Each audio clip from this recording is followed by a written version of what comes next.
Министр иностранных дел Сирии подтвердил свое желание возобновить это сотрудничество в полном формате, в полном объеме, с чем, естественно, мы согласились и подтвердили свои намерения вернуться к обсуждению важнейших вопросов. Прежде всего, это вопросы экономического взаимодействия между нашими странами.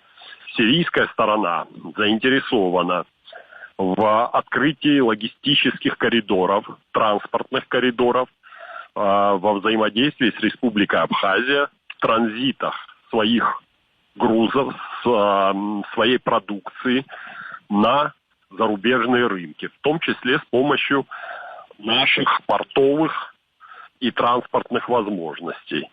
Я считаю, что это очень важное направление нашего взаимодействия. Абхазия в связи с этим способна приобрести иной, более высокий удельный вес в этом трансрегиональном взаимодействии.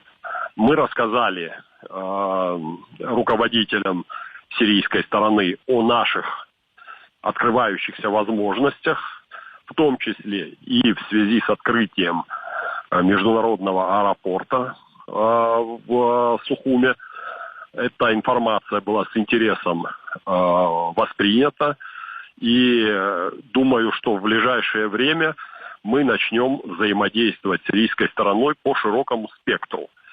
Мы подтвердили, что Абхазия примет участие в самой крупной в регионе среди нескольких стран Ближнего Востока, Дамасской международной ярмаркой, которая в 62-й раз пройдет в Дамаске в конце августа.